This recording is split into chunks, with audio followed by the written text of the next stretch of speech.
ଆମ ଶ୍ରୀଧର ଏକାଦଶୀ ହାଇସ୍କୁଲର 2008 ମସିହାର ଉତ୍ସବରେ ମୋର ଉପସ୍ଥିତ ସେତେବେଳକାର ସହକର୍ମୀ ବୃନ୍ଦ ତଥା ମୋର ଆଦରଣୀୟ ସେତେବେଳକାର ଛାତ୍ରଛାତ୍ରୀ ଏବେ ନୁହେଁ, ଆଜି ମୋ ପାଇଁ ଏକ ବହୁତ ଆନନ୍ଦର ଦିନ ବୋଲି ମୁଁ ଅନୁଭବ କରୁଛି। କାରଣ ଆଗରୁ ଏଭଳି ଉତ୍କଳନ ଉତ୍ସବ ବହୁତ ଦେଖିଛି, କିନ୍ତୁ ଜଗତରେ ମୋତେ କେବେ ସୁଯୋଗ ମିଳିଲା। ଯାହା ହଉ ଯେ ମୋ ପାଖରେ ଥିଲେ ମୋ ଜଣେ ଘନିଷ୍ଠ ବୈକୁଣ୍ଠ ସାର୍, ସେ ଆମ ଗହଣରେ ଥାନ୍ତି। ତାଙ୍କ ପାଇଁ ମଧ୍ୟ ମୁଁ ଗଭୀର ଦୁଃଖ ଅନୁଭବ କରୁଛି। ମୁଁ ଭାବୁଛି ତାଙ୍କର ଅମରାତ୍ମା ସ୍ୱର୍ଗରେ ରହି ଏ ଆନନ୍ଦର ମୁହୂର୍ତ୍ତକୁ ଅନୁଭବ କରୁଥିବେ। ଯାହା ହଉ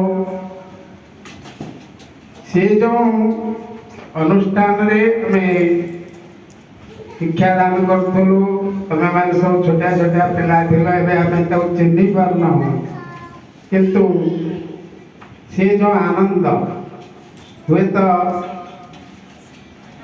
ଆମର ଶିକ୍ଷକତା ଜୀବନ ବହୁତ ଦାୟିତ୍ୱପୂର୍ଣ୍ଣ ଥିଲା।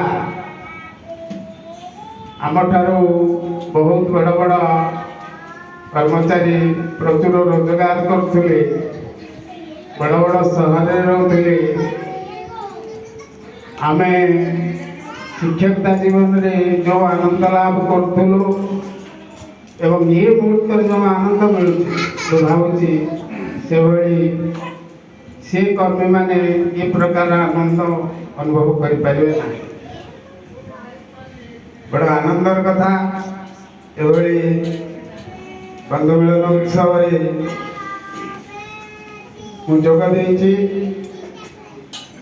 ଏବଂ ତମେ ସେତେବେଳେ ପିଲା ଥିଲ, ଆମର କ୍ଲାସ ରୁମ୍ରେ ଯାଉଛେ, ସବୁବେଳେ ଶିକ୍ଷା ପ୍ରତି ଅଧିକ ଧ୍ୟାନ ଦେବା ପାଇଁ ତମକୁ କହୁ, କିନ୍ତୁ ତା ଭିତରେ ଲୁକାୟିତ ଭାବରେ ଥାଏ ମୋ ପିଲାଟି ଭବିଷ୍ୟତରେ ଗୋଟିଏ ଭଲ ମଣିଷ ହଉ। ଭଲ ମଣିଷର ସଂଜ୍ଞା ନୁହେଁ ଯେ ପ୍ରଚୁର ରୋଜଗାର କରୁ କିମ୍ବା ବଡ଼ ଚାକିରି କରୁ, ନା। ଭଲ ମଣିଷ ମାନେ ସଚ୍ଚରିତ୍ରବାନ, କର୍ତ୍ତବ୍ୟନିଷ୍ଠ, ସବୁ କ୍ଷେତ୍ରରେ ଆଦରତା ଅନୁଭବ କରୁ। ମନେ ପଡ଼ୁଛି ଆମର ଜଣେ ସେତେବେଳେ ହିନ୍ଦୀ ଶିକ୍ଷକ ଥିଲେ,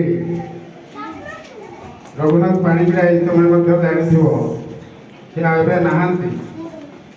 ସେ ଭାରି କୌତୁକିଆ କଥା ଆମ ଗହଣରେ ଆଲୋଚନା କହନ୍ତି, ଶିକ୍ଷକଙ୍କର ଉପରି କ'ଣ? ପିଲାଟି ଯେତେବେଳେ ଭବିଷ୍ୟତରେ ଶିକ୍ଷକଙ୍କୁ ଦେଖି ନମସ୍କାରଟେ ପକାଏ, ସେ ହେଉଛି ତାର ବଡ଼ ଉପରି, ଲକ୍ଷ ଟଙ୍କା ଠାରୁ ଅଧିକ। ଯାହା ହଉ ଏଭଳି ଆନନ୍ଦ ମୁହୂର୍ତ୍ତ ଆଉ ଭବିଷ୍ୟତରେ ଆସିବ କି ନାହିଁ ମୁଁ କହିପାରିବି ନାହିଁ। କାରଣ ହୁଏତ ସୌଭାଗ୍ୟବଶତଃ ମୁଁ ଆଜି ଏ ଗହଣରେ ଯୋଗ ଦେଇପାରିଛି। ପୁଣି କେବେ ଯଦି ଏ ପ୍ରକାରର ପରିବେଶ ସୃଷ୍ଟି ହୁଏ, ହୁଏତ ଥାଏ କି ନଥାଏ, ଭଗବାନଙ୍କ ଉପରେ ସେଟା ନିର୍ଭର। ଭବିଷ୍ୟତ କାହାରି ହାତରେ ନଥାଏ।